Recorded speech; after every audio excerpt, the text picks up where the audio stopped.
morning. Good game report. Happy Saturday. Hope you guys are getting set up for a great weekend. We're here right now to ensure that happens for you. Got a very special day today. Got a special guest in here going to bring some knowledge and share a little bit about himself into the community this morning. I'm glad you guys are here.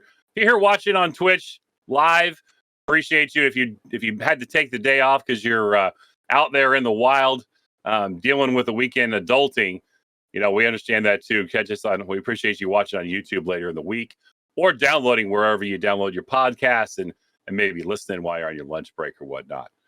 So, week 12 is here. Here we are. Optimus, what's going on, brother? How was this week? How the heck are you? I'm great. I have accomplished some things this week. Rearranged the room as always because, being a collector and things like that, my room is constantly getting rearranged with more inventory that I bring in and stuff like that. So I've had a pretty good normal week, I should say. Seems How about right. you? Seems right. Mr. Unopening, Mr. Box opening man now. Every day Bugatti's opening up a new box. Since I've moved to morning streaming, the U.S. mail usually gets to my house around 9:30. I usually conclude my streams about 10:15. So we go to a Be Right Back screen. I go check the mailbox. If there's something in there, we bring it back. We open it up on stream. It's easy as that. But YouTube kicked my butt this week, by the way. I typically put out 5 or 6 shorts since that's been hot lately. And I might have got 50 or 60 views on my first 4 shorts of the week. And I was just like, oh my goodness, what did I do wrong? I didn't do anything wrong. It's just what it is what it is. So last night we had a couple of pop out. YouTube, right? You can never explain it. Got a couple to pop up to 800 or so views late last night, early this morning. So it's been kind of a roller coaster for me. But we'll talk about more about YouTube Shorts and the Good Game Report channel here after a bit. Tom, let's go ahead and start with the GGR updates. I feel like you have something to say about what's happened on Monday this week. I do. So Mondays are always the Geek Corner stream with Matt's Geek Corner and Peter Bite. Except this week, there will be no Matt's Geek Corner. It'll be yours truly, OptimusMagnum here with Peter Bite. And we're going to do some co-op action. We're going to play some co-op games, probably we're going to play co-op NES games. We're going to do that on the Switch. So, all you people out there who freak out when you play NES games on emulators, it's on the Switch. But we're going to have some fun, Pete and I. We don't know where we're playing exactly yet, but there's a lot of co-op games you can play on the Switch, and we're going to do that. So we're going to have some fun. And then, of course, there's Raid Night. Raid Night is on Tuesdays. Usually it's 10 p.m. Eastern Standard Time as of late. It used to be a different time, but right now it's that time. So it's kind of like to be determined. Keep an eye out on the GGR Discord for what times it'll be. Right now it's at 10 p.m. Eastern Time. And it's, of course, with Myogenics and Toodles McBooty. And last week we raided Ellie Shadowwood, and she was wild. I will say that. She was absolutely wild. Yes. Understatement there. Yeah. Yes. She was awesome. She was like one of the best ones we've ever raided, especially from the week before when we raided somebody and they just like left right before we raided them. Right. Coming from that, to this week, and she just brought all the energy. It was such a great time. We had a great time in the chat and everything. So pay attention on Tuesdays as we raid people. It's for the community. It's always for the greater good. We invite people to our community as well. And we get to know new streamers. We get to know new people and new people to game with. And it's building that community up and just having fun. That's what gaming's all about. Absolutely. And last week, if you tuned in, you got to actually see Toodle McBooty work the booty in real time. Yes, he did. Actually stood up in front of the camera and showed us how he flexes it. This is a family show here, so we're not going to show that here. But if you want to watch Raid Night, there's a high probability you will see booty flexes going on. Just going to throw that out there. All right. Week 67 is out. Good Game Report Top 10 has been fully released. We went over into shorts form. This is our second full week where we do 10 and 9 on Monday, 8 and 7 on Tuesday, and so on. And culminated with 1 and 2 yesterday. Had some great great clips this week. Encourage you guys to continue to submit those in the weekly top 10 channel here in the Discord. We want to feature you. They're getting a lot more views than the old video did. If you can imagine that, shorts being a hot thing. What? Yes, it's a hot thing and it's going pretty well. I think the first one out of the chute, 10 and 9, got almost 900 views just itself, and the other ones are cooking out as we speak. But also appreciate your support in there too. Go out there and check it out. You know, it's a way to support the community, the Good Game Report YouTube channel. Please stop in there, comment. If you don't like it, then don't like it. If you like it, like it. But throw some comments in there. Talk some trash if you need to. Whatever. Anything's really good in there. Any kind of interaction. So we appreciate that. We've also been putting some Pardon the Noobs shorts out last 2 weeks as well. They've done pretty well. We'll take snippets of the show and kind of cut them down where there are key points in the show maybe, and put those out as shorts during the week. We put 5 out this week, so appreciate your support with those as well. A new development this last week, we've got Twitch Takeover starting on the Good Game Report Twitch channel. None other than the Rebel Warwick took over on Thursday. Would have been evening time for him across the pond. It was afternoon for us. Played some Pokemon Unite. He was a little upset with some of his rando players until Lord Taylor came in there and bailed him out, and he had a teammate. But it was pretty interesting for a while. We always like to see Rebel on stream. He did a great job. I followed up the next morning on Friday. So we're going to have some GGR team members popping in there and taking over the Good Game Report channel from time to time and streaming on the Good Game Report platform on Twitch instead of their own. So going to have more scheduling coming out around that. We're going to have some graphics that we're working on to make that better visible for you in the community so that you can also see that and know when to expect folks on the Good Game Report channel on Twitch as well. And that's all for the Good Game Report updates right now. So basically what we're going to do next is we're going to get right into it. This is the meat and potatoes today. This is the big event we've been talking about. We've been building him up. Cap's here to talk with us today. Cap's, I'll let him introduce himself, of course, but friend of Tony's in the YouTube world. Been getting to know him a little bit more this morning, and been checking out his videos this week. Got quite a nice YouTube channel out there. Cap's live on the screen with us. Cap, how are you? Good morning. Good morning. Glad to be here. How are you guys doing? We are great. Man, it's good to have you. We're above dirt. That's always good, right? It's a good way to start, at least. Tell us a little about yourself, Cap. How you started and stuff. Well, I started doing the YouTube stuff back in 2010. It was just I was really into watching like Call of Duty back then. I was like, this is actually kind of fun. Talked to my wife. I was like, this might be kind of a fun hobby just to record some stuff and throw it up there. And more or less, it just kind of started because I was really into Minecraft back then. It's what I started my channel with. And I didn't really have a good way to show my friends the houses I was building, the stuff like that. There wasn't an easy way to do that. And so I was like, well, I could just like do a quick video tour and upload it to the channel and show you guys what it looks like. And it kind of took off. And so somebody was like, hey, how did you do that thing in your house? I was like, well, I'll do a quick tutorial on that. And that blew up and went viral for back in the day. I was like, oh, this is actually kind of fun. Wow. Okay. Right.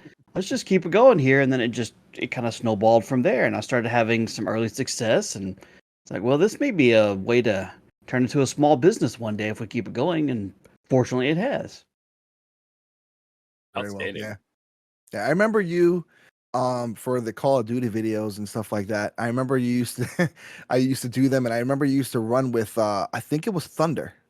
Yeah, I played with Thunder quite a bit back in the early days, and Loyal Patriot, and Only Use Me Blade, some Tabe, some of those bigger names back then. The glory days of Call of Duty YouTube. Yes, that's when we were playing a lot of Modern Warfare 2. A lot of Black Ops, the original. That was the fun times. Absolutely, that was the great times there. After Black Ops 2, it kind of started leveling off a little bit, but prior to that, it was. And also something back in those days is not everybody and their dog had a capture card. So if you were putting videos on YouTube, you'd put some effort into getting them there. Not like, I don't know, what was it, Black Ops 3 or 2 or 3, whatever. They had like the built-in studios where you could edit and all that stuff within the game itself and just straight upload to YouTube. It's like, okay, well now everybody can do this. Yeah. I remember those days. There was that's when the videos really started coming out and different kind of edits and everything. You saw a lot Mhm. of dolphin diving Yeah. and all that stuff. Yeah, that was the Call of Duty heyday back then. Yeah, the glory days. I'm gonna get in some questions with you. All What right. what is the first video game you remember playing? Pong. No, I'm sorry, not Pong. Pitfall on the original Atari. Way Mm. back in the day, I Mm. think I was probably 3 or 4, and I had like a friend that had one, or a friend of a friend had one, or something. I sat down and played it, and of course the original joystick with the one button, and I was just like, "This is the coolest thing I've ever seen." And then it was Tank Wars and Pong and Cubert and all those other Yep. games, and that's what got me hooked. Yeah, that's those classics. I still have them. The Yeah, classics. yeah, yep. Well, you kind of answered a little bit of this, and been how you started the YouTube channel or whatnot. But what would you want to actually be a content creator? What gives you that sauce? Like, hey, you talked about how it kind of blew up, and you didn't expect that to happen, right? And you're like, this might be something. But what drives you to continue doing that today? Because your YouTube channel, it's still having lots of videos posted. Yeah, yeah. I've always had a penchant for, I guess, creation. Whether it was early days, I was into like drawing, and then after college, I got really into doing programming. So I'd do software, whether it was just stupid little utilities or Hmm. full desktop things, and release those into the wild. And I don't know. I guess I've always had that fascination with creating something and releasing it into the wild and seeing what that feedback is. And then something like this came along. I'm like, okay, well, making videos is not easy, but it's not nearly as hard as like programming. So I can put it out there and I can almost see immediate feedback. And it just became kind of fun. And so the creation process is what's fun. And then, of course, being able to see that follow up reward, to put out a video and to see it gets a lot of views. It's like, all right, man, I did something really good. And it just kind of like spurs you on to do the next thing. And so as long as the feedback is still there, the creative process is a lot of fun. But as with anybody who's been doing it for a long time, you go through lulls where sometimes it's just you hit a spot in life where it's just like nothing I seem to do works anymore. And then it's Right. like, okay, let's sit down and reevaluate. Let's try some new things. Since we got kind of a clean slate, we can mix it up. Try some new games, try some new formats, try something new entirely and see what sticks this time. And so it's the creative process of starting and finishing a project and then releasing it to the wild, I guess, is what makes it fun for me. Appreciate you sharing that. There are lulls in YouTube as well. Yep. Yeah, Like yeah. I was nails on chalkboard this first 2-3 days of this week. I think you heard me in the opening. Like I was like, what I do? What was wrong? The Yeah. tags were still good. I got a good SEO score. I know it's going to be put out in front of people. I've got a lot of views to start with. Like, and then just falls. So important for you to know out there in the chat. And if you're watching this video later, then this guy's been doing it since 2010. There's going to be Hmm. times you have to reinvent yourself or do something a little bit different on the tube. He just told you. So power through those lulls that you have out there because life happens and sometimes you're not in control of that. So Yeah, Yeah. yeah. Cap's a really good influence for that because I remember him from way back. Like I remember him way back and the different ups and downs he had. I've seen his channel grow, drop, grow, drop, grow, drop, and then all throughout the whole time, dude just kept grinding. Always kept grinding. And I don't think he's ever given up. He just kept pushing content out. No matter what, even revamped himself with different games and different stuff that he plays and stuff like that, and then he took that to now to streaming. Like he's just Cap's one of those guys that he just never gave up. Just always kept on going. Yeah, thank you. Thank you very much. There were times, honestly, when I thought about it, like, well, maybe this just isn't worth the time anymore. I'm putting all this effort into the videos and mhm. it takes so long to play these new games and record them and not really sticking. And, I've talked to my wife a few times, like, I may just kind of stop with this, like a couple extra bucks every month is nice to have, but it's like, is it worth all the extra time staying up really late? And like, but I'm enjoying it. I don't want to quit. It's a hobby. It's like, a sport of some sort or whatever. It's like just because you're having a bad week doesn't mean you stop playing golf forever. Just right. It's that so it's one shot you make in 18 holes. 18 holes, you might hit one shot, and it'll automatically make sure you're going to play another round because you remember that one shot, absolutely right? exactly. It's like I shot 120 today, but that one shot was really good. Right. Absolutely. Yep. And yeah, I try to tell that with anybody who's asking me for advice. I was like, when you start off, it's going to be a grind. When you finally get success, it's going to be a grind, and you're going to hit some lulls, and you got to either keep grinding or give it up. It's your only options. Right. Yes, sir. All right. Who were your influences, if there are any, from like the gaming scene? Oh, absolutely. When I first started off, I was really into watching, like I said, Call of Duty is what really got me into the idea of making videos. But C Nanners was probably one of the biggest names Yep. in personality. He was just very humble, very easygoing, basically. And he wasn't over the top dramatic. And he was good at the games, but he made good videos. And I was like, if I was going to emulate somebody, I would probably say C Nanners very early on. And then just for some of that extra splash and panache, you had Tabes and you had Mr. Phantasmo. Was that his name? Yep. Yep. Yeah. Watched him back in the day. It was just like, oh man, every time I'd watch some of these Call of Duty players back in the day, I was like, oh, really like the editing they did there. That's really cool. I didn't even know you could do that. I'll store that away for later. Maybe I can do something like that in Minecraft or whatever. And yeah, Scene Enters is what really probably kicked me off to doing my spark of inspiration for how to do videos, I guess. That's a legend. Yeah, yeah. I don't even know what Cnanas is doing nowadays. He disappeared for a couple years. I know him and his wife like bought an Airstream trailer and just disappeared off the grid for like 2.5, 3 years or something. Wouldn't that be I, nice? yeah, and I think it was earlier this year or last year he resurged and got into doing some of the occasional streaming. He pops up on Twitter every once in a while, but it was one of Wow. those when he popped back, it's just like, oh my God, I almost forgot you existed. Where did you go, Yeah, man? yeah. A lot of You're these like, guys, I forgot they existed till you mentioned them. I'm like, whoa, I forgot about Tabes. yeah, Yeah. Tabs, yeah, to the face, to the face. Yep. Very cool. So Tony shares with me that you have a son. Is that correct? Is Tony lying, Yes, or you have a son? I do have a son. He'll be 13 next month, actually. So this next question is about your son. Okay. What's it like playing games and sharing that joy? You grew up around some of these games, right? He's come in obviously a little later in the gaming world. What's it like sharing those games with him? I love it because I get to revisit my childhood, whether it's games or Legos, G.I. Joes, whatever like that. It's like something I really enjoyed. It's almost like I get to step back into right where I left off way back then and be like, hey, I have a whole new world I need to open up to you, and you're going to love it. And for some of those games now, with the way technology is, I can sit here at my computer and he can sit at his, and we could play cooperatively. It's really, really cool to be able to, I guess, kind of like time travel. I'm like, oh, dude, I got to show you Mhm. something. This was so cool 30 years ago. I hope it's still cool to you. But yeah, there's that feeling of, I hope he doesn't see this as being really lame because this was awesome back in the early 90s. Right. Yes. There's that fear Yeah. in your gut, like, oh man, I hope he doesn't dislike this.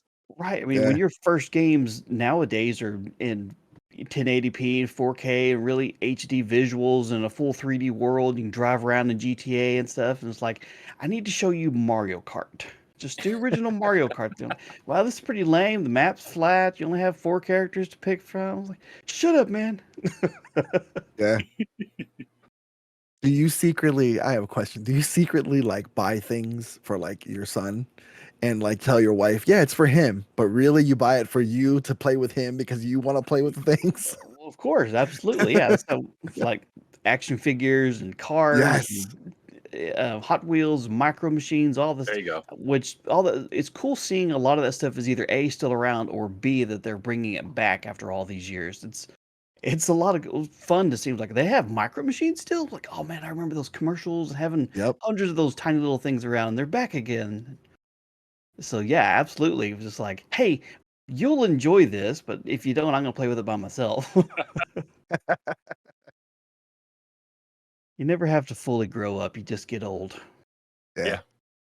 So, if you were only able to play one video game for the rest of your life, and it was going to be a hard one, what would it be and why? Only one for the rest of my life. Man. God, I would definitely go old school, probably like an old Final Fantasy. Final Fantasy 2, Final Fantasy 3, back on the old SNES days. Those games captivated my life for so many hours back then, and I can still easily jump into them and feel like it's the first time. It doesn't matter how many times I beat them. I don't know, the story behind them, the simplicity of the sprites around the game, and I don't know. Those would probably be the ones that I could start over anytime and be like, I'm still having fun with this. 30 years later, it's still fun to start a brand new game. Just you hear that first opening tune of which is like, this is where I belong. Hmm. Yeah. Very I was cool. gonna guess Minecraft just because I don't know you that well. It was like Yeah, I speaking was of gonna game guess that stood the Minecraft too. test of time, Yeah, right? that one's Yeah. popped into my head, but I was like, after a while, you get to a point in the game, it's like, there's not much else I can do with this particular game. I'm either going to have to start a brand new one or Right. just keep dorking around in this one. But like the Final Fantasy is like, 40, 50 hours into the game, and I still got plenty to do. Right. It's a great time consumer for Yeah, sure. it is. All right, moving on here. This is a different question. Tell us about something that you're just absolutely obsessed with right now. Something I'm obsessed with right now. What's got your attention? What do you think about it all, multiple times a week? What is that thing? It's gonna sound a little strange, especially for the older generation here, but I've accidentally got obsessed with watching TikTok videos. My son's been really into it, and I'd watch some with him, and it was just one of those, just like, everybody keeps telling me that if you're going to grow as a creator, you got to diversify on multiple platforms. And I was like, I should probably start putting some stuff on TikTok. So I was like, some of these shorts that I'm uploading to YouTube and Instagram, I could put over there, maybe get a little bit of one. But then I'll catch myself just scrolling through the recommended feed. I'm just like, oh, that's Mm-hmm. interesting. It's like, oh, I didn't know you could do that with woodworking. And oh, wow, check out this thing this plumber did and some stupid viral video. And I look up and I'm like, wow, 2 hours is gone. Crap, I need to go to bed. Mhm. It's a wild, TikTok crazy. is dangerous.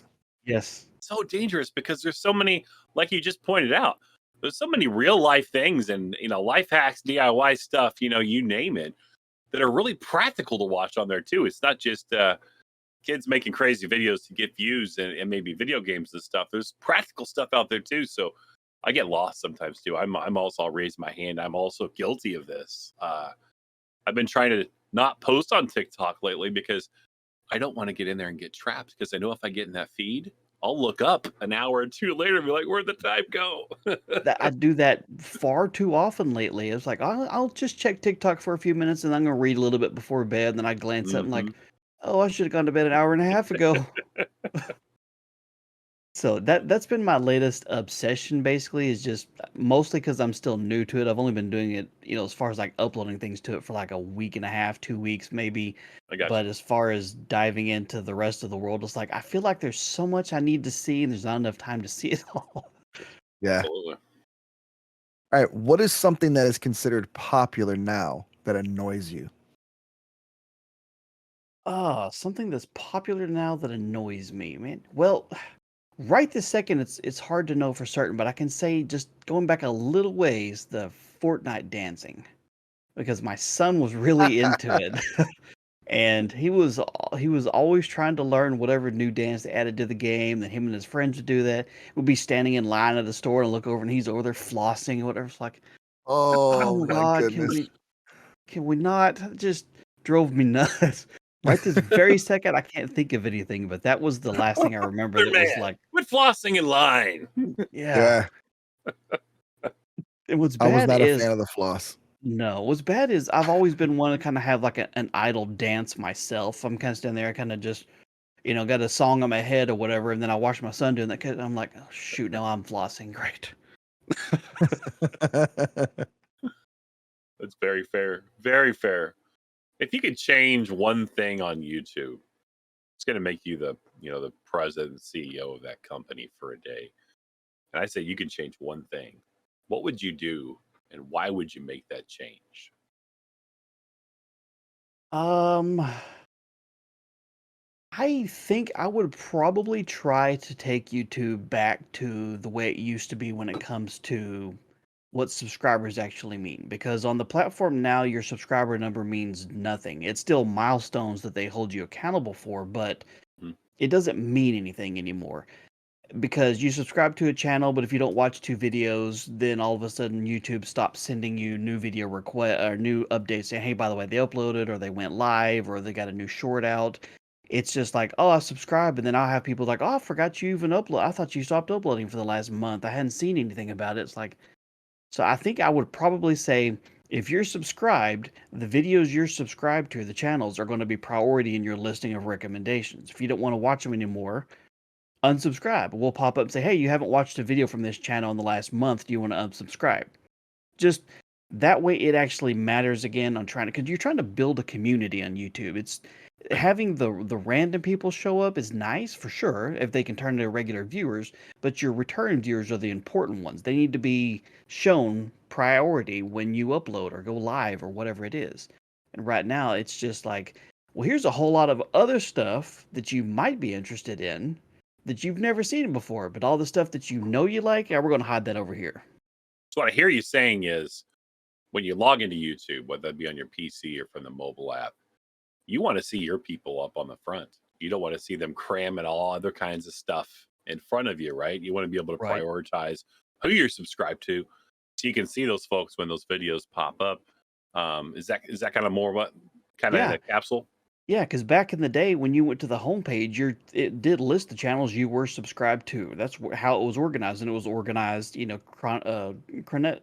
chronologically. Sorry, I forgot the word. Yeah. And now you go to the homepage, it's all the recommendations, it's what's trending for the day, blah blah. It's like, oh, I have to click yet another button just to see that. And you'd be surprised how many people did not know there is a subscriber tab on YouTube you have to click. It's like that should be very obvious and easy when you first log in to see that. I agree. I'm getting hit with all kinds of weird. They've been pushing their movies, right? They got the movies on YouTube now, Mm-hmm. and they're Yeah. they're making them little thumbnails, and they're popping them in between everything. And I'm just trying to check out my boys' stuff. I'm just trying to Exactly. catch up with what the newest videos are, shorts they've put out, help support them, watch them myself, and I'm getting all these suggestions for all this noise. EDM music. I don't even listen to EDM music, but for some reason I've apparently hovered over a video or something at some point that makes them think I like EDM music, and it's all over my page when I put it in Yeah. there. So That's one of the other parts that's annoying too, is how they choose what they recommend. You watch one video that's way off in left field, and that's all you get. And it's yeah, like, I watch one Rodney Mullen video, and my feed's nothing besides skateboarding videos. I'm like, I like skateboarding. I'm not interested in watching it all the time. Can we go back to some gaming content? Or accidentally watch one photography video, and that's all I get for the next month. And Yep. on the opposite side, I watched older friend of Tony's as well, Ronbo Sports, big 49ers guy, right? Does several live feeds through the week and some other videos. I watched Grant Cohn, which is also a 49ers reporter with Sports Illustrated. And ever since I watched one of his videos, just one, I get so much 49ers stuff all over the front of my page. So I'm actually happy about that as a 49ers fan because I didn't know there was so much stuff out there on YouTube that's in real time for it. So I guess it swings both ways. But I'd agree, yeah. most of the time it's usually crap they're throwing in front of you, right? Right, right. And every once in a while, you'll find a gem. There are channels I've subscribed to and been watching for years just because it accidentally popped up in a recommendation. Hmm. And as a creator, you hope somewhere along the lines you do the same thing and that you showed up in front of somebody else. Right. But, unfortunately, the way it works a lot of times is the big channels that are already established, the Casey Neistats, the Peter McKinnon's, those guys, like they could go 2 months without uploading a video, just uploading a vlog saying, "Hey, just wanted to say hi and hope you have a good day." It's like #1 on trending and stuff. It's like, while I understand why you have to keep feeding the golden boys a little bit, like those of us who still grind out 3 to 4 a week would like a little love too. Well said. Yeah. Well That's said. always been my issue with YouTube is there's enough to go around for everyone. They always seem to only promote and help the big wigs, the really big wigs, and then the other guys are just left to, crumbs. But like, why not promote the little guys, get them up there and keep it going because it only helps your channel. It only helps YouTube because then Yep. you're constantly being viewed by all kinds of people. Tony, what Yeah. I hear you saying is it's eerily similar to another platform that both of us dabble in, has a purple logo on it. What Yes. only puts the Twitch. big guys on the front page? The Yeah. small guys largely and not discoverable unless they do something wild and crazy to get in front of you. This is the industry right now. Yeah. When are people Unfortunately, gonna Twitch wake does the up? same thing. They haven't figured it out in their mind yet. They haven't figured it out whatsoever that you can get more people to view. Nobody's gonna stop viewing. There's Mhm. millions of people out there in the world, billions. They'll Like they're sub to not. accounts. They'll make you your Yeah. money, man. They'll make you your money. You'll get your cut. But Yeah. what if you had a million superstars instead of just 175? You know? Yeah. Yeah, in the YouTube realm, I try more myself to watch and promote the smaller channels. There's quite a few quote unquote small YouTubers have, under 5,000, under 1,000 subscribers, whatever. Like they make fantastic content because they're the ones who are still pushing through that, learning who they are, learning what works, sort of thing. I'm like, watching them go through that journey is a lot more fun. There's not too many big channels I actually watch regularly. There's a few here and there, of course, but the ones I share out the most, the ones I promote, the ones I do collabs with are the much smaller channels. I'm like, I remember being there at one time. And even if I can only get you maybe an extra 10 viewers, that's 10 you didn't have that you definitely deserve. Like I've, me, I've I'm al- at 571. I've been grinding this thing for 2 years. I'm just, man, that's my focus every week is the tube. All I yeah, think about is the tube. I stream on Twitch to have fun, but tube is the focus. It's like everything revolves around the tube every week. So yeah, understand that completely. yeah, absolutely. Just gonna keep grinding it out, like you said, because eventually you'll learn from your own mistakes and what you do well. Next segment coming up here with Cap. We're gonna do the rapid fire mailbag. So, Cap, as we briefed you before the show, we're gonna give you some kind of this or that questions. Okay, I want you to pick one of the two.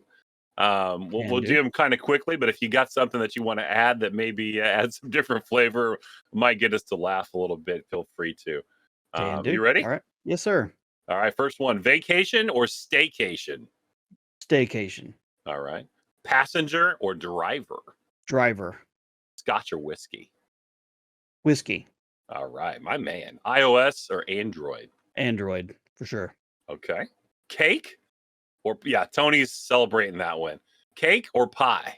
Cake, yeah. Ooh. So would you rather have a mansion in the suburbs or a cabin out in the mountains? Cabin out in the mountains, absolutely. I like being away from people, hence the staycation. Yes, that'd be awesome. Marvel or DC? That's a good one right there. I'm gonna go with Marvel, but I don't dislike DC. That's one of those controversial topics sometimes. You tell one person who's like, "Oh, I like Marvel more than DC." How dare you? Those are fighting words. That's why I like to put them in there. They're fighting words because it can create some interesting conversation for sure. Absolutely. And my last one is ocean or lake. Lake. All right. Yeah. I feel like All right. there's less that can kill me in a lake. Very good point. Very good point. All right. Money or free time? Uh, free time. To think about that one for a second. It does require some thought. It does. Money, because money. Hamburgers or tacos? Hamburgers. I'm a big hamburger fan. I love tacos. Ooh. Oh, hey, start getting spammed in the comments or anything, but I could eat a hamburger every day. Be okay with that. Right on. Sunrise or sunset? Sunset. I'm not a morning person by any stretch of the means. Amen. Thank you. Yes. Olympics or X Games? X Games. Yeah. I just like I like the I like the intensity of the sports. The Olympics, some of the and not taken away from any Olympians, of course, but some of the events are kind of like boring, I guess would be the thing. I Okay to feel like say. with the It's X boring. Games, it's almost more like your average Joe out there that's been practicing in his driveway versus some cultivated athlete. So you're telling me you'd rather watch somebody on a skateboard shredding through all this crazy stuff than watching horse dancing? Yes, just any time of the day. Absolutely. Crushed ice or cubed ice? Crushed. Pancake or waffle? Okay, I'm gonna go with waffle on this one. I love pancakes, but waffles are just convenient. They got the little pockets for the syrup, man. Mhm. Yes. Yes. What if there Star- was a third option? What if I threw French toast in there as well? Does that change it? Ooh, Oh, that's a rough one. That's a day-to-day kind of decision there. I would probably pick French toast over both of those. All right. Star Wars or Star Trek? Oh God, I'm gonna go Star Wars on this one. I think I just like that one a little bit more. I like Star Trek, but I think Star Wars has got a little bit more lore that I appreciate. May the force be with you. Absolutely. Absolutely. So I have an offhanded question I want to ask you, Cap, and it's kind of Okay. on the same line of the questions we just had. It's not scripted, but we recently just had a huge discussion in our community, and there was a lot of disagreement one way or the other. So I'm not trying to put you in the fire here, but you're oblivious to everything we talked about, right? So you're an impartial person here in the opinion Okay. about this. So we just got done watching the Olympics a couple weeks ago, right? Just Uh-huh. wrapped up the closing ceremonies. Thank goodness they were able to actually have them compete. Everybody was able to. They've been training 4 years. They got a fifth year. They finally got to get in there and do their thing, right? Finally, yes. So there has been some rumors because the host country gets to pick some of the events that actually happen at their Olympics. Little known fact, but they're standard Olympic events, and then they kind of they can put in some of their own that they want. That's why you'll see some of the sporting events kind of just go away and come back into the Olympics. How would you feel if esports of some kind were introduced into Olympics in the future? I would be okay with it, honestly. I don't see it as a negative in any way. There's always going to be the debate of whether it's an actual sport or not, quote Sure. unquote. It's like that's an argument that'll never be fully settled. But it is a competition. It is a skill. It does take a lot of work and effort and time to get to that level. And it's a form of entertainment. So I don't see why it couldn't be on one of the biggest stages that's out there. I do not see it as anything besides a positive. I think it could do really, really good. And of course, esports is just getting bigger and bigger every year and adding more and more kinds of competitions they do. It's not just like the top three big shooters and in League of Legends anymore. It's everywhere. So I think I, they could absolutely just take over if they wanted to. I see the chat scrolling in the corner of my eye right now. I love it. I figured it would get lit up over there. I'm not even going to look at it because we're a real time show. But thank you so much for inputting your advice on that Absolutely. question there. Love having your input. Well, thank you for Um, asking. Absolutely. Cap, this is the time where we're going to close up your portion of the show. We're extremely grateful for you popping in, sharing a little bit about yourself, giving us some answers, with YouTube and stuff too, on just giving us some encouragement and understanding that it is a grind. You've been doing it for a long time. You've had your ups and downs as well, as Tony mentioned, and basically want to give you a moment right now. Plug away, brother. This is your camera. Tell us how we can find you, what we should go do. Tell us what to do. All right, man. Well, thank you both for having me on here. I've had a great time. You guys are awesome. And, wish you the best of success on here as well. Yeah, for anybody who's watching that wants to come check me out, more prevalent on YouTube than anywhere else. You can find it at, Cap00, CAPP00. Same thing on Twitter, same handle. That's where I spend most of my time. Discord, if you're looking for the same kind of conversation over there, it's Cap Nation, Cap00, same thing again. And, would love to have you guys. It's Cap00 pretty much everywhere, where it's YouTube, Twitch, Discord, Facebook. It's kind of just all over the place. I'm everywhere, and I'm extremely active on any of those. So if you message me, you'll get a message back. I've never been one of those people that don't talk to my audience. That actually drives me nuts when I see big YouTubers that never respond. That's not how it works with me. So if you message me or leave a comment, I'm going to read it and respond. So, Man. Well, there you go, guys. Got Cap. Shared a lot with us this morning. He just shared how you can get in touch with him. How you can follow what he's doing. I don't see any reason. If you're building a YouTube channel, I don't see there's any reason why you wouldn't go check this fella out. He's been in thank it for you. the long haul. He stood the test of time. We know that it's such a tough thing and such a tough platform to do that on. I know Mhm. that I'll be more interacting with Cap going forward. I already been checking out some videos, so hearing all that, I'll probably pop into the Discord myself, and I'll try not to be a nuisance, Cap, but I'll definitely be around going forward too, because I feel like there's a lot I can learn from just watching what you're doing. Well, thank you very much. I appreciate that, man. Tony, any closing words for Cap before we turn him loose? Oh, thank you for being on, man. I appreciate you coming on. Thank you for inviting me. I really do appreciate it, man.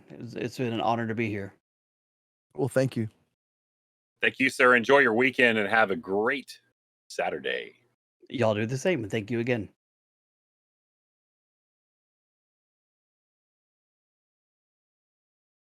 All right. So for gaming news, this is where it gets juicy. It gets juicy. So a few weeks ago, we talked about that Mario 64 game that sold for $1.6 million. Remember that? Remember, I had an interesting conspiracy theory on that. And we don't do conspiracy theories here. But I had a conspiracy theory about it. And I was talking about how it just seemed fishy that that game, uncommon game, sealed, sold for that much money. Lo and behold, a viral video came out this week by Carl Jost. Hopefully I said his name right. He does an amazing job of exposing Wata Games and Heritage Auctions, who are hand in hand in this, basically trying to use their platform to drive up prices of games, essentially helping their own businesses and profiting off of it. Basically, they were taking games and they won't release who buys the game at their auction. Like, they won't say who it was, but this guy does some really good investigative reporting. Come to find out, a lot of them are all in cahoots, basically. They're all together, and it just so happens to be coincidence that they're all together. It just so happens to be coincidence that they all did it together years ago with trading cards. And they got fined $1.6 million. How funny is that? $1.6 million for doing that. And basically, they're doing it again, but this time with video games. And they're trying to make it so they're getting free advertisement. Like I said before, you put this out there, something sells for $1.6 million, the media is going to catch a hold of it. YouTubers are going to catch a hold of it. Anybody with a social media high platform is going to catch a hold of it and just basically talk about it. That gets everybody wanting to send in games to Wata. Wata makes money grading the games. Heritage makes a commission off of selling it, and it goes hand in hand. And that's what they're trying to do. They're trying to drive up the prices of games so that they can benefit off of you sending your game in and paying them $100 to grade it. So I don't want to say I told you so, but I told you so. That's all I'm going to say. Let me interject here and say a couple of weeks ago, the man next to me was sniffing around on like, all right, we were talking about, all right, we don't wear our tinfoil hats on this show. But he was right on in his prediction of a conspiracy here, because it's just so ludicrous that even just 4 or 5 years ago, Super Mario Brothers goes for 30 grand at auction and now goes for 2 million. What? No. Yeah. Definitely something fishy in the water here. Yeah, nice job by Carl Jobs doing the research. This is a 55-minute, I believe, YouTube video. And if you're interested in watching it and you want to know more about the insides and the guts of this thing, well worth a watch on YouTube. Oh, yeah. It's a 55-minute video with 5-6 ads that run during it. And I just powered through the whole thing. I mean, I didn't have to power through it. It was just sucked into the screen. Because we've been talking about this, and we've been talking about how bad this is and how this affects the gaming industry, the retro collectors, the people that want to connect with their past. Like Cap was just saying, wanting to play those games, share them with their son maybe, or, a nephew like me or something like that. And these guys have completely manufactured an environment that takes everything out of kilter. It was the coin market back in the 80s. It was comics in the 90s. There was probably some of that with, I don't know if these guys did it, but trading cards, baseball cards, stuff like that. Yep. Tried and tested over time, and he used some very good examples in this video. He kind of takes it back. He takes it really old school here. So you got to accept the concept, and it's nothing current day. But you know that there was a run on tulips way back when? Tulips, right? We're talking about flowers, they come in lots of different colors. There was a run on tulips. I can't remember the actual years from the video in my head because I'm a boomer and I've slept since then. I'm wanting to say, I can't even say. I'm not going to say it. Watch the video. It's really early in there. But he showed how the market for tulips ended up getting prospected on. People didn't want to buy tulips, but they saw there was a market for it. People start investing money in it, looking to make that quick buck. It's kind of like the Wall Street kind of deal.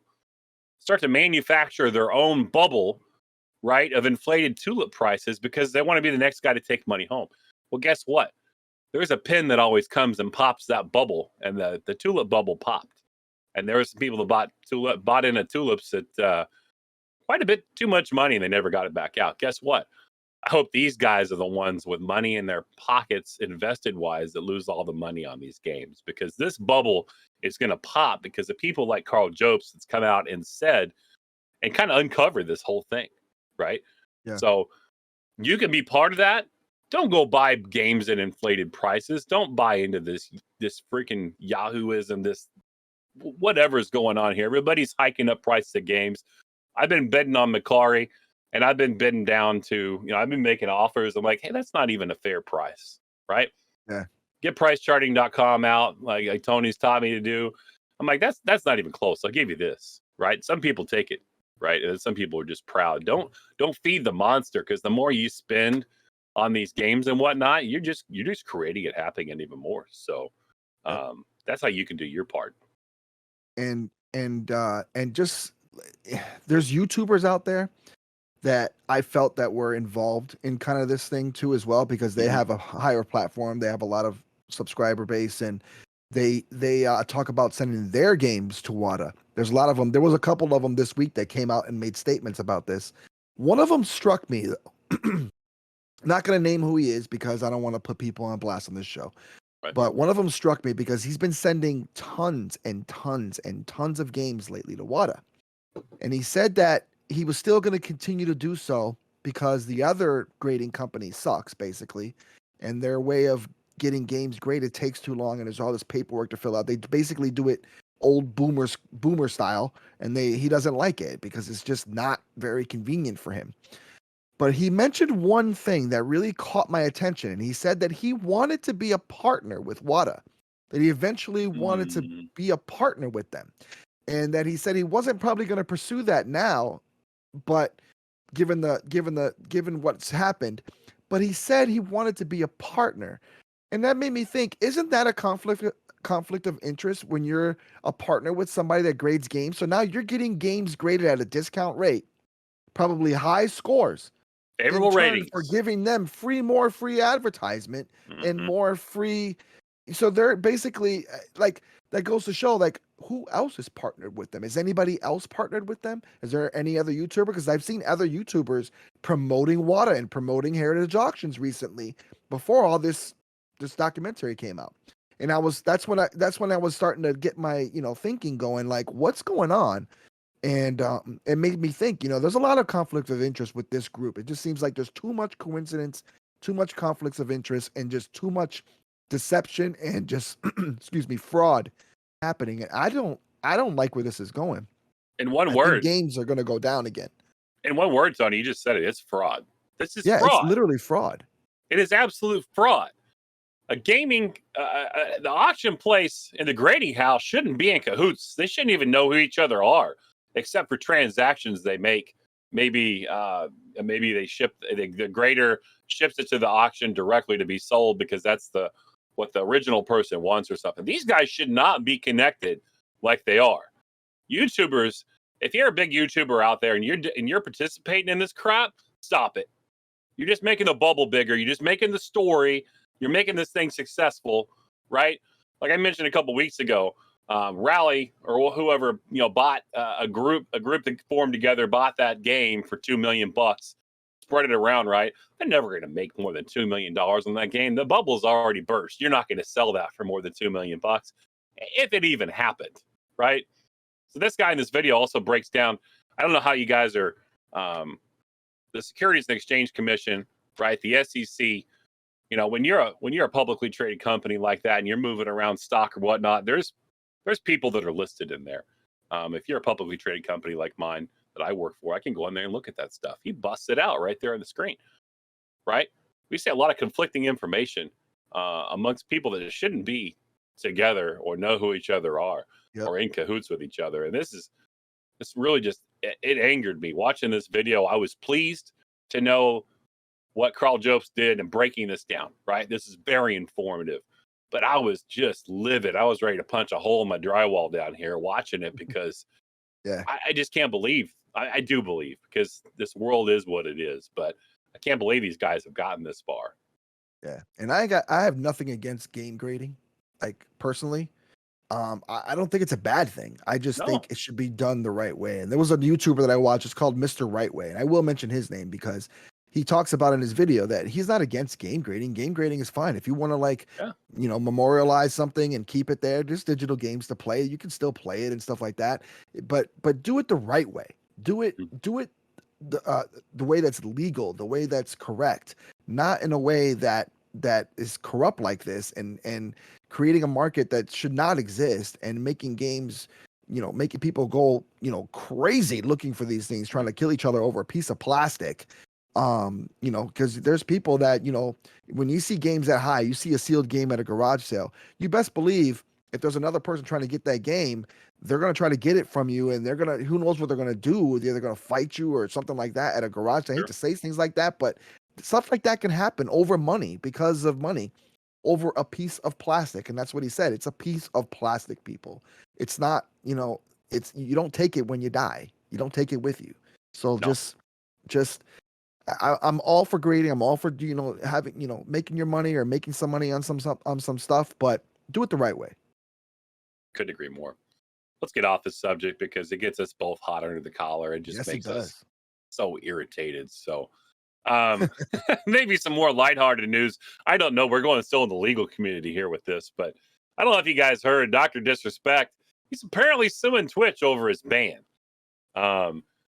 In his most recent YouTube live stream, spotted by Esports, Dr. Disrespect said he's known for months the reason he's been banned from Twitch. He's known for months. And it's the reason why he's going ahead and suing Twitch. He didn't talk about the actual reason, and I get that. If you're suing somebody, you're not going to put that information out there. It just allows the defense to be a little more prepared for where you're coming, right? But they know. He used some very choice words on stream, as you know he can from time to time. There's a reason why we're suing the F out of them. I'll just leave it at that. You fill in the blank. You know what the rest of it is. Don't know how else to put it. The amount of damages, and no, you just don't. Nah. So, Herschel Guy Beam the fourth, which we talked about, opening up his gaming studio recently, and wanting to pursue that. Suing Twitch, going to try to get some big money out of him. I mean, when they banned him, what do we know? We don't know why he got banned. We can speculate, but we don't really know at the end of the day. Maybe it was on point. Maybe Twitch did the right thing. Maybe they didn't. Maybe they screwed this guy as well. I don't know why they do that, because they're taking money away from themselves, but the things YouTube and Twitch do lately, they don't make any sense to me anyway. Oh, we're going to come out and we're going to tell you, remember we told you in episode 11, we're going to give the reasons for bans going forward. We're going to tell you why it's going on. If we ban you, it's not just going to be, hey, you violated the policy. What policy? What did I do specifically? When, on what date? We talked about that last week. They're going to come out and do this. But this could change some things maybe for Twitch. Twitch gets sued big time. Unfortunately, I think there's a lot of different ways we can spend this, Tony. I mean, if he wins and gets a lot of money from Twitch, what does the bigger company look at Twitch if they can get sued for something like this? Does this put my guess is they're going to settle? They'll probably settle outside of court, right? But if something like this went through, does it endanger us as streamers maybe on the platform going forward? Does it change what they do with it? I mean, there's a lot of different ways the cookie could crumble after something like this. I heard you say you probably think they'll settle out of court. What else do you think about this? We kind of talked about this last time when we talked about Twitch finally saying that they're gonna tell the reason why they've banned people or they ban people. And we were talking about how they're trying to get their legal stuff in order. Mm-hmm. And that's what my guess was they're trying to get their legal stuff in order. That's why they announced it now, finally. But I think this probably coincides with this. So they probably didn't mention anything, and they probably have to now say why they're banning people because he's suing them, but not giving him a reason why they banned him until later on. And I guess, for whatever reason that was going on. So now that coincides with now they're telling people why they banned them. Yep. So that's part of the reason why. And my guess is he's got something really good on them for banning him. and he's probably going to take them to the cleaners. Yeah. I'm worried about Because what this that guy's does to no the platform. joke. Dr. Disrespect, he's been in the game for a long time, and he's not stupid, and he knows things about the gaming business and industry, and he's not a fool. He's not his character. I know a lot of people like to look at him and they see that character and they think, he's that guy, but That's he's who he not is that on live guy. stream. That's not him in Yeah, real life. that's a character. He is a smart, intelligent person, and he's pissed. They costed him a lot of money. Mhm. They cost him a lot of money, and he's gonna get that money back. Sponsorships, you name it. Yeah, he lost a lot of stuff because of that. And I know he's fine. He's doing well on YouTube. He's Dr. Right. Disrespect. He's fine. But he's gonna make them pay for what they did to him. I just hope we don't pay for it too. Hopefully not. All right, but moving on, Twitch streamers are boycotting Twitch for a day to protest hate raids. It's supposed to happen September 1st. And streamers plan to step away from Twitch for a day in an effort to combat how the platform continually lets its marginalized creators down. Earlier this month, streamers rallied around the Twitch Do Better hashtag on social media, where reports of awful user experiences on the platform proliferated. Many of the posts revolved around how Twitch has offered tepid protections against sustained harassment, in particular hate raids, in which bad faith viewers use the platform raid feature to flood a channel en masse with slurs and vile language and just basically trolling, but in the most harshest way you can do it. And a lot of them were targeting African American streamers and things like that, and it was just really bad. So, following the Twitch Do Better campaign, Twitch quickly rolled out improved chat filters per The Verge, and last week the company announced it would implement detection for channel level ban evasion, but did not offer a timeline for that feature's rollout. The hope is that a day with reduced engagement on a video scale will force the company to take note and ideally to take further action. Now, these are what you have to know about this. This is smaller streamers. These are all small streamers that are boycotting Twitch. None of the big streamers that I know of to this date have said they're going to boycott Twitch on this day, September 1st. It's all small streamers. So it's really, to me, honestly, it's not going to really hit Twitch unless a big streamer or two or three come aboard with this thing, and it's not going to affect Twitch at all. So they're probably not going to care. And that sucks because, you're a small streamer, you're trying to do your thing, and these big streamers don't have to worry about that because a lot of them have stream with VPNs, they have different things, they're protected, and they have their own streaming production team. Like we have a producer. That's how we're able to do that. But it just sucks because they can't be heard.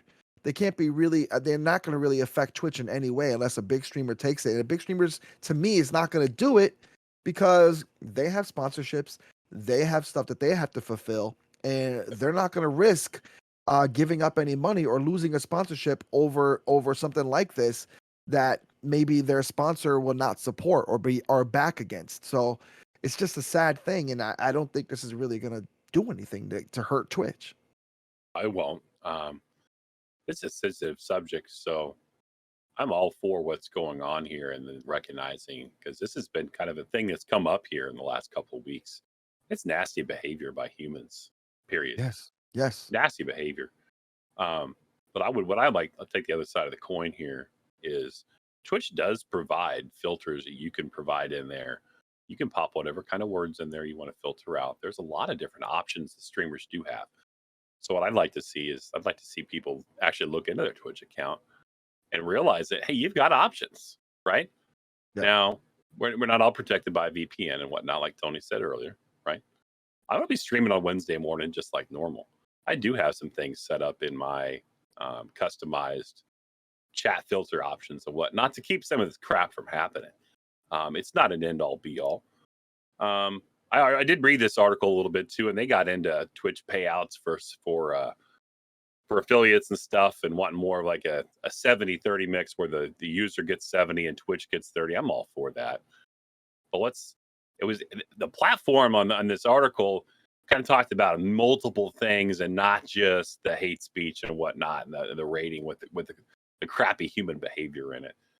So I think, as far as a protest goes, I'll be streaming on Wednesday. I think Twitch always has room for improvement. We lambaste them like nonstop on this show. It seems like week after week, but I think there's definitely some accountability on an individual standpoint as well, because you do have some tools out there. So it's the one time I'm actually going to stick up for Twitch just a little bit, like this much, not this much, this much. And so you do have some tools out there to filter some of this crap out of your channel and keep it sideways. So whether that's a popular stance or not, it's my stance. And actually, you can also choose an option to not get rated. Mhm. There is that option.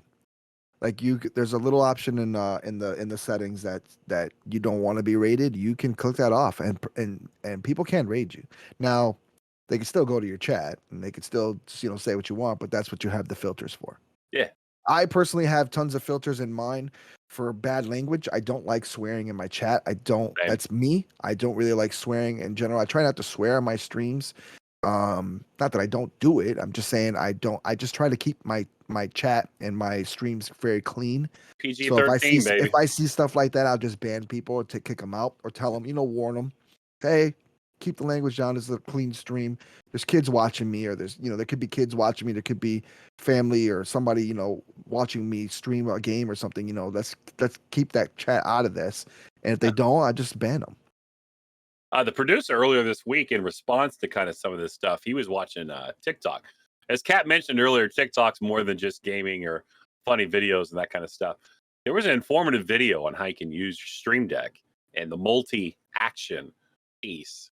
I'm going to have to go back and look at this because I actually want to do this for my stream, where it'll do certain things to your chat in succession.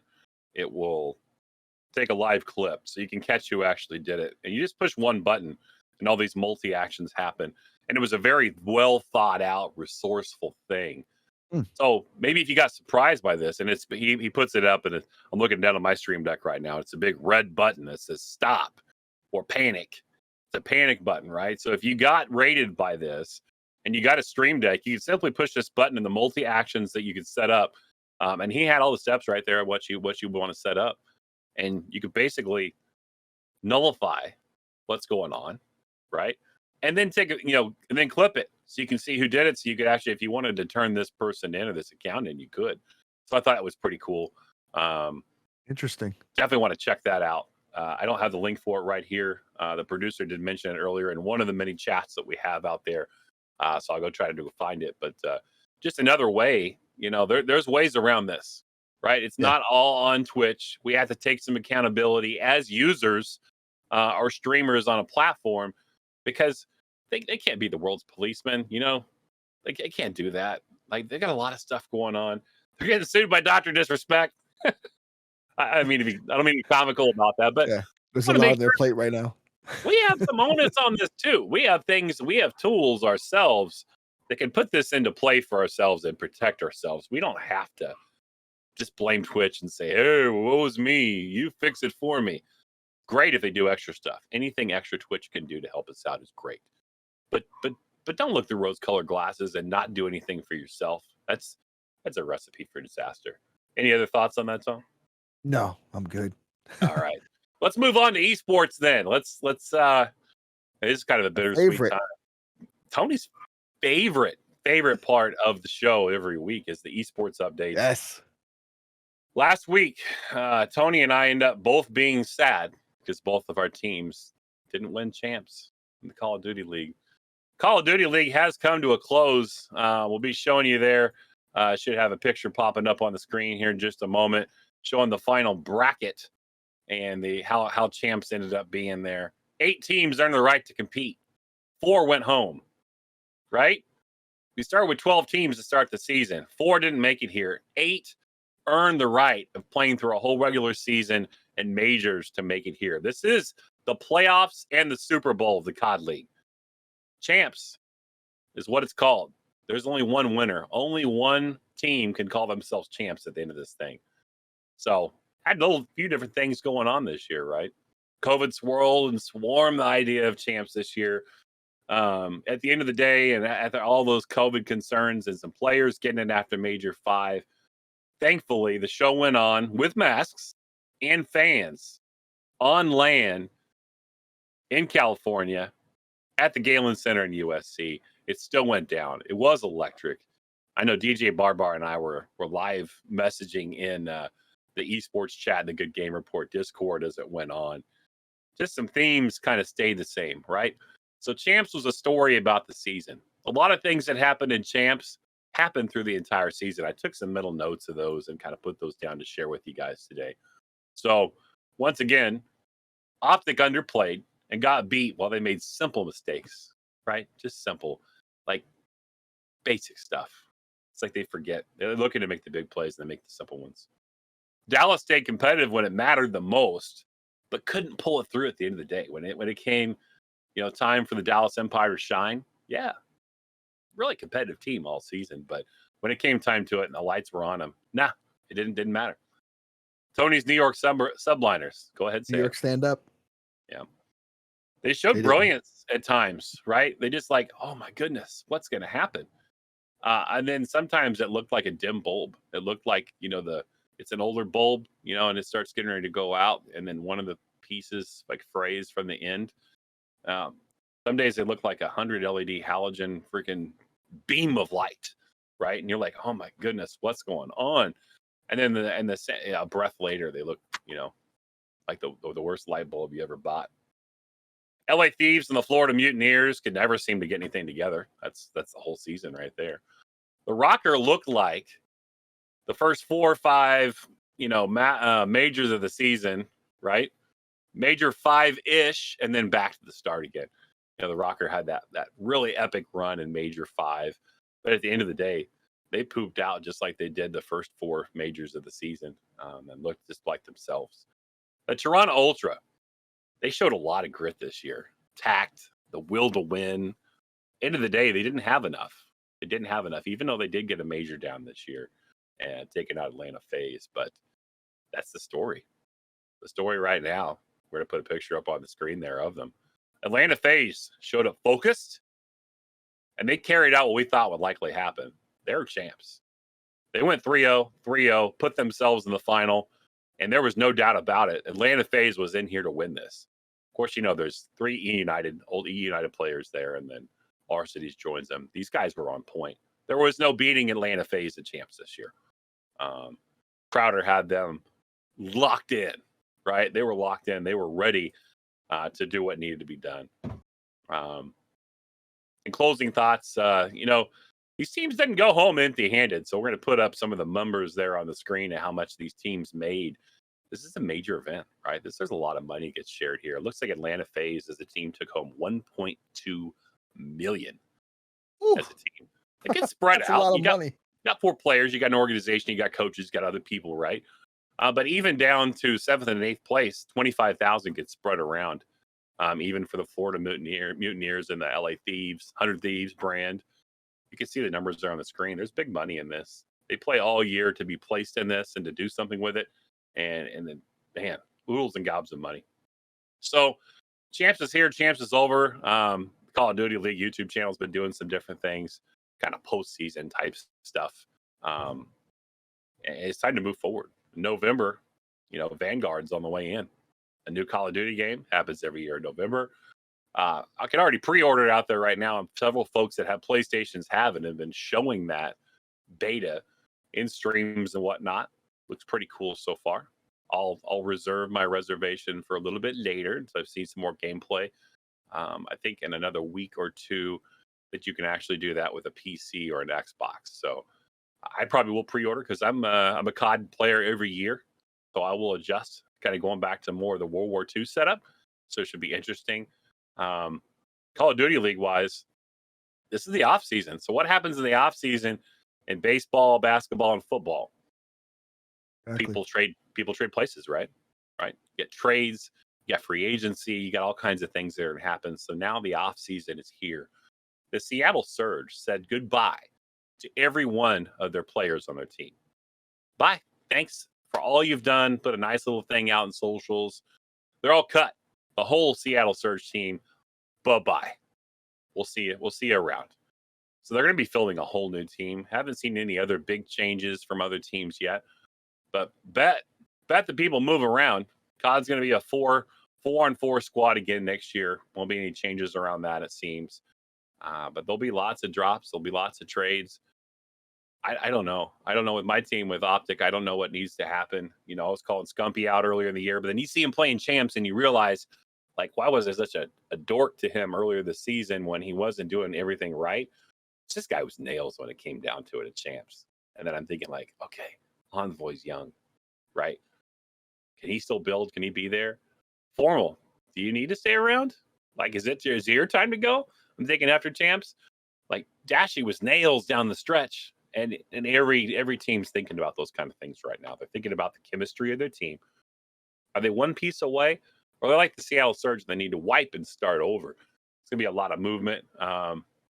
If anything big happens, we'll definitely bring that back in the esports category before next year starts up again. But look for some different esports for me to start covering in here. I know we got a lot of other things going on out there in the world. I need to expand my horizons in the world of esports as well. So look for some more of that coming at you here in this segment going forward.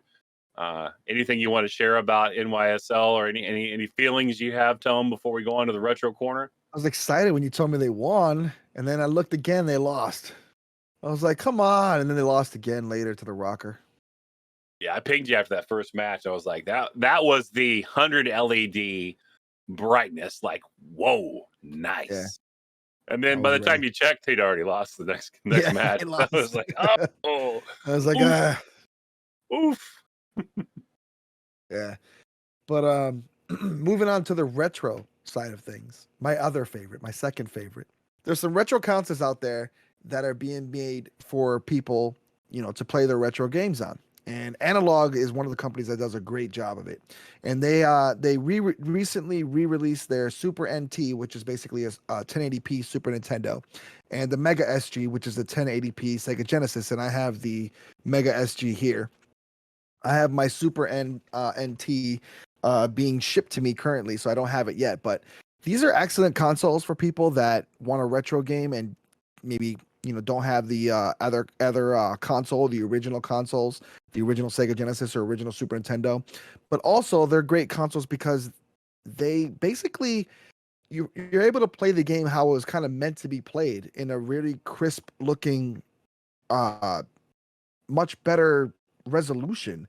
And also another thing about these that are really cool is you could play them on a CRT as well. They have an HDMI out, but you can still, they have adapters that you can play them on a CRT, and it looks amazing on a CRT. And then there's also adapters you can use to play other things with and stuff like that. But they're available on Analog. They're $189.99 plus tax and shipping, of course. So if you're gonna order one or you're gonna order something like that, I would, if you want retro gaming done the right way, I would suggest doing it, especially if you want to stream it too, because it's easier with an HDMI output. Goes right into your capture card. Boom, you can stream it easily. So definitely something to look at. Definitely something to worthwhile buy. And for me, I love this console. I play this more than I actually play my own Sega Genesis. So you got me fiending a little bit here, Tony. You guys know I've been kind of building up my retro collection again here, and I so want to share some of this stuff with you guys. It's not free though. They're not selling this for free. $189.99 plus tax and shipping on their website. I'm considering it. Maybe getting into some retro streaming as well with some of these games that I'm amassing too. And this is a very solid product. Tony wouldn't have two of them unless you knew it was. So there's some pictures up on the screen, kind of showing you some of the form factor of those. Do you have to use their controller, Tony? No. So the cool thing about the Mega SG is I'll show you here. You can plug in your Sega Genesis controller or your Super Nintendo controller. It also has you can use a Bluetooth with it, so you can use a retro USB controller and things like that, like Bluetooth controllers with it, and you use it that way. So it's basically a retro console for the modern times. and Yeah. they do a great job. There's so many settings involved in it too, like their actual settings within the console itself. Hmm. So like they'll have settings for different resolution types, different boxes, how you want to play. There's also settings for scan lines, how to put your scan lines in, and there's different kind of degrees of scan lines and stuff like that. So it's just a really cool console, and I really like what Analog did with their consoles. So they had a Nintendo one, but that one was super, super, super expensive, and I actually did not want to pay. It was $500, so I was not paying that, and I didn't. I got mine from a different one for that, but these ones to me are at $189.99 price tag. I feel like it's worth it to play your Super Nintendo and your Genesis games. They have a Sega Master System on the site too that I saw when I was on there yesterday. Yeah, they have an adapter that comes with the Mega SG to play Sega Master System cartridges too. It's off And to then the they have left another side of the adapter console, set. I think, something like that. No, it's Or is it sticking it's to an the top? adapter that actually plugs in right here, like right into the slot where the cartridge goes, and then the Right. cartridge goes on top of that. All right. So you can actually play Sega Master System on there. And then there's an adapter. They have adapters also to play the Sega Master System, those cards. Yes. And they have an adapter to play Game Gear games. So you can play Game Gear games on this as well using your Genesis controller. Very So cool. it's a pretty cool system. I love it. So my Twitch money I spend next year, maybe I'll wait till next year, and then when I Yeah. pay the taxes on the Twitch money, maybe I get a couple of these, one for Yeah. each side. Hopefully they're available. Let's hope they're available because this re-release was awesome because they actually limited people from buying it, so you didn't get like the scalpers buying 1,000 of them and then trying to sell them on eBay. Because that's literally what happened last time. But this time they put an end to that and they said two consoles per customer per purchase. So they would not let you buy thousands of them. So that was pretty cool. Absolutely. But moving on, there's a new there's a new attachment. If you have a TurboGrafx 16, which I do not, unfortunately, or a PC Engine, which is basically the same thing. It's the Euro version of the TurboGrafx 16. It's a very cool. The TurboGrafx 16 was a cool device. I used to have one back in the day, but I don't have one obviously anymore. But this one basically attaches to the back, and they used to have like Genesis had Sega CD. TurboGrafx also had their own CD as well. And basically, it mimics the TurboGrafx CD, goes into the back, and you put in your flash card or SD card in the back, and you're able to play those CD games through that on your TurboGrafx or PC Engine.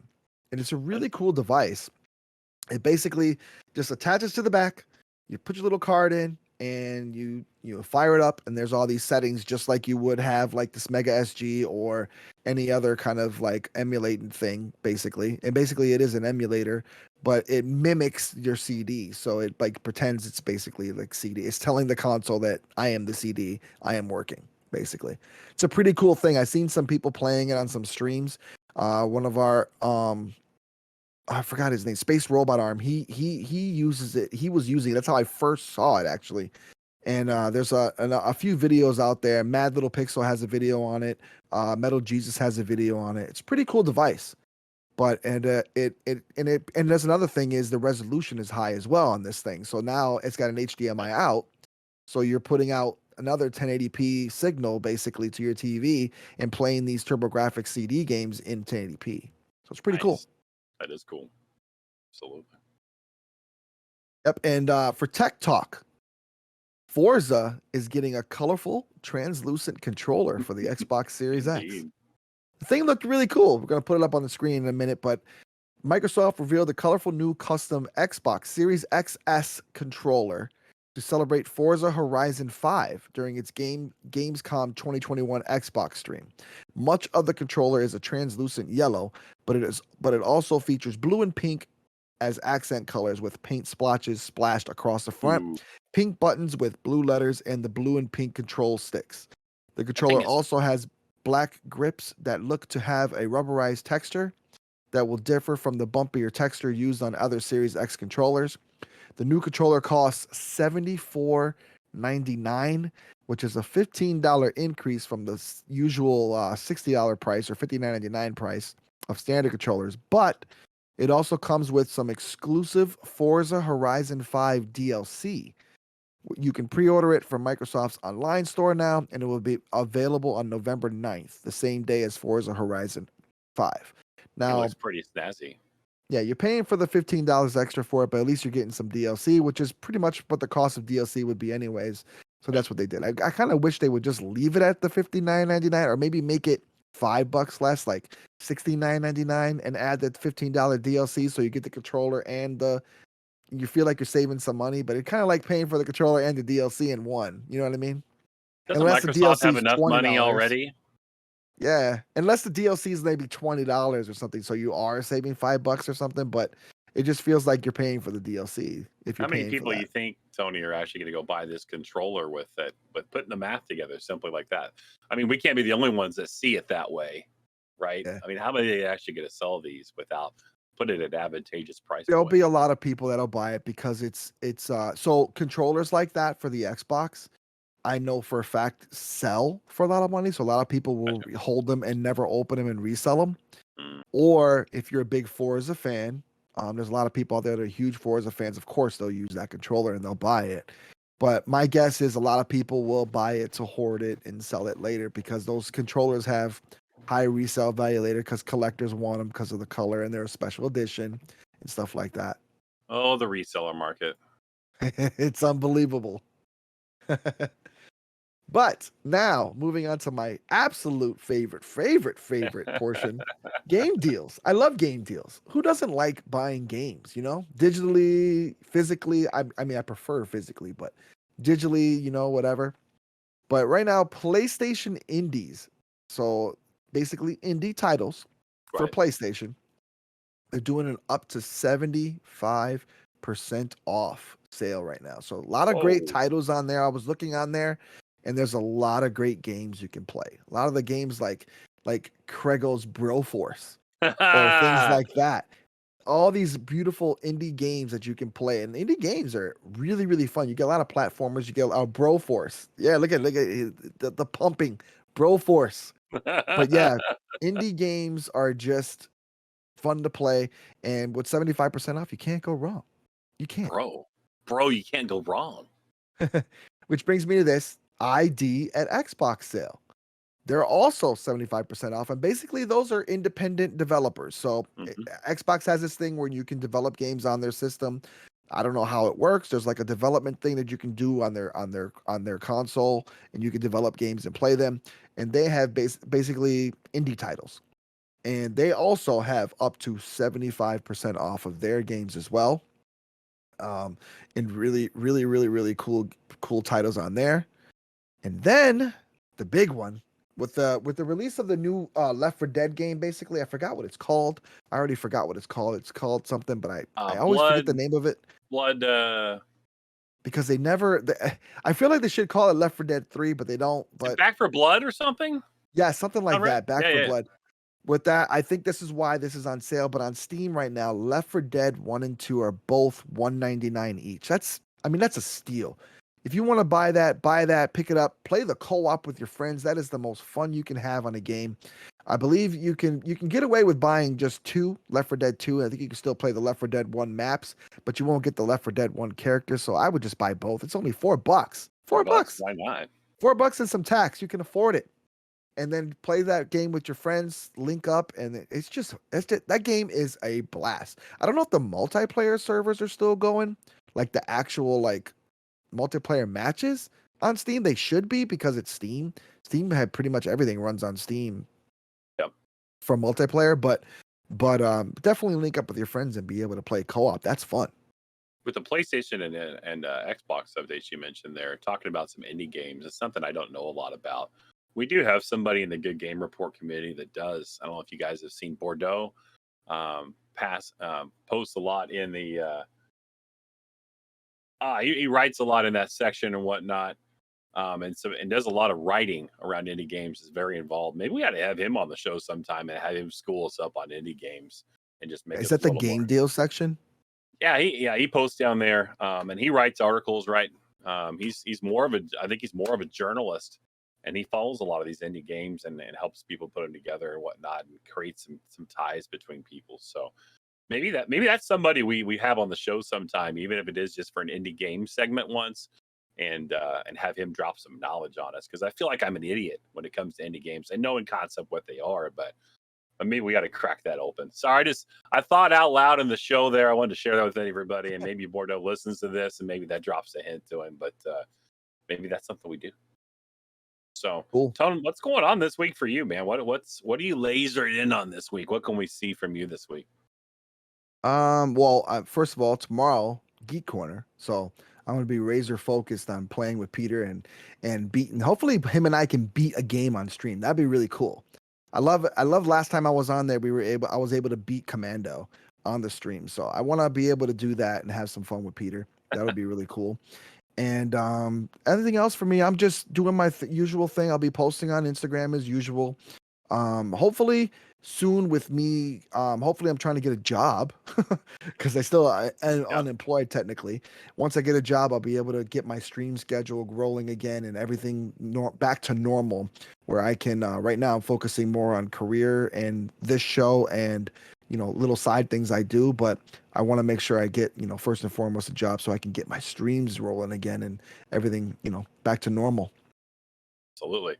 And for those of you that may have been, Tony's pretty excited about Geek Corner if you didn't figure that out yet. It's actually Monday, not tomorrow. Tomorrow's Sunday. Oh, Tony either skipped Saturday or Sunday, but rest assured it's still Monday night. Peter Bite and OptimusMagnum on Monday. I love it. And you're so excited about it. I got so excited I forgot what day it was. You're genuinely excited about doing the show and getting to play the games. So that's he's honest at heart. That's what he likes to do, and we love him for it. Me this week, so I played Splitgate for the first time on stream this last week. I think I played it on Thursday. I like this game. That's going to become part of the streaming rotation, and the weekly mashup is now going to have 4 games. Obviously, it's going to have Apex Legends, COD multiplayer, Warzone, and now Splitgate, because Athenoscope captures all 4 of those with highlights. So instead of the trifecta, it's going to become the 4plex or something. We're going to have to figure out some kind of name because we're going to have to update that. But qualified for this week's showcase. Going to definitely play some more Splitgate in the stream. I'm happy to do that. They just had a big update. I was actually going to stream it on Wednesday, and then mostly Oliver, being the stand-up guy he is, he's like, Gotti, I heard you're going to stream it on Wednesday. Don't do it, because they're going to do like a 12-hour shutdown session where they're doing this huge update and actually bring it in from beta, make it a formal season 0. And they've done that with the battle pass and whatnot. Normal skins for guns, the player, that kind of stuff, and made some other improvements, which I couldn't tell because I never got into beta, because when I tried to play it in beta, it's before they upgraded their servers, and you queued for like 90 minutes to get in a game. So I was like, I'll wait till they figure it out. But if you haven't checked out Splitgate, do it. And always, me, it's all about YouTube. I told you earlier. Go out there and support my shorts if you can. Above all else, at least do it for the Good Game Report. We put a lot of shorts out every week, whether it be the weekly top 10, 5 videos, or another 2 or 3 from the part of the Noobs show here. We had 5 of them out this week. So if you haven't checked them out yet, go back and just watch them. Put the like button, hit that little thumbs up, put some comments in there. It's not too late to get a YouTube video going and on its tracks. So, any closing words from the producer today? I guess that's what I wonder next. Producer, are you going to show yourself today, or are you silent? Yep, I will show myself as soon as my webcam works. Apparently, it's a weird day. Hold on one second. We're having a weird day for part of the Noobs. It's a weird technical day. I know, it's like super. Like I can't even get my webcam on right now. Hold on.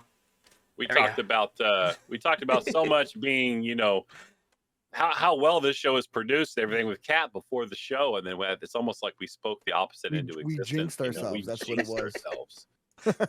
There he is. Yeah, finally got it. I do want to say, Optimus, as much as you're excited to play, I can't do it tomorrow. I'm sorry. Oh yeah, I know. I'm sorry. I had my boomer moment. I know. I was sitting here as soon as you said it, I started laughing. I was like, Optimus, it's Monday. Yeah, and you know what's weird is I really thought it was tomorrow, right? It's fine. So when Gotti literally just said that it's tomorrow's Sunday, I'm like, Oh no! I don't know. You can see the my face just went from excitement to just like I gotta wait was another sad. day. He was sad. It's fine. I was excited for it too. Don't worry. I'm excited. I can't wait for it. Oh man. Um, yeah. Other than that, guys, you can follow me on. Oh, I'm sorry. You gonna say something, Gotti? Go ahead. Yeah, isn't there going to be a Twitch takeover tonight by someone? I was gonna announce it. Yep. Oh. So we'll get on that first. So tonight I will be doing a Twitch takeover. They talked briefly about it earlier. Pretty much, Yes. we take over and we just do a stream, but on the Good Gaming Report channel. It's a good way to kind of see new content in one place. And then if you like the streamer, definitely check them out outside of Good Gaming Report, because a lot of the guys on our team, especially, they do other stuff outside of Good Game Report. So definitely show that support if you can. Everyone's great. They all help out with a lot of things around the community. But tonight will be me, and not sure what I'm gonna do just yet. I'm still deciding, but we'll see when it comes. Outside of that, follow me at ___. Otherwise, come in the Good Game Report Discord. You can catch me on there all the time. I'm 2 underscores, 2, not 2 1. underscores, not 1. 2 underscores. But yeah, I'm always active on Discord too. I think I almost passed. I'm so close to passing Craig with the level ranks on Discord, and I keep telling him, I was like, if I pass you, I take over Good Game Report. So keep that in mind. Boomer, you better watch out. He's on your heels, and he's coming in hot. Oh man, but yeah, that's outside of Geek Corner. That's it for me. Right on. Thanks, producer Pete, for all that you do, keeping us straight on the broadcast here. I don't know if we got anybody set up to raid yet, do we? I mentioned someone earlier, so I was looking at a member of ours, Drunken Penguin. Oh, Is he still on? He is he still on? currently on. I'm watching him right now. Right. Yep. This fellow, what's he playing right now, Pete? He is playing a game I put a lot of hours in the past, and it's 7 Days to Die. It's a real good survival game, zombie survival. That's Right on. perfect. That's the game that Cat plays. Oh, There you even go. better. Cat plays that a lot. That's The awesome. theme continues. I did not know that. I'm just putting that out there. I did not know that. Yeah. Drunken Penguin, I got to talk about him a little bit too before we go over there and show some GGR love. He also plays the simulators. Oh, He yeah. plays this really chill one. The lawn mowing simulator is like the most chill thing ever. And I'm holding back. I'm holding back because I know that if I get into simulator games, I may stop all the rest of my gaming and I may just be a simulator guy. And I don't want to do that because it looks so chill and fun. It's like I'm playing Minecraft, you know? Why did I tell you about did you see the simulator I mentioned the other day? And I was like, oh, it looks so satisfying. It was Mhm. Power Wash Simulator. It was hilarious. Oh my goodness. There's too many simulators. It's too many. Lots of simulation games out there, not just flying, driving semis, you name it. There's something for everything. Apparently, even power washing. Yep. Well, should have the raid queued up. Thanks again for another great episode. It's number 12's in the books. Whether you watch live today or you're going to watch us later in the week, please hit that thumbs up button. Right, leave a comment on what you think about the show. Leave us feedback, please do. We want your feedback on how we can continue to improve the show for you guys. Thanks to everybody involved. Pete, Optimus, hope you have a great Saturday. Don't forget, Good Game Report Twitch tonight. Let's show some support for Peter Bite. Let's see what he's got for us tonight. Have a great week, everybody. See ya. Yeah.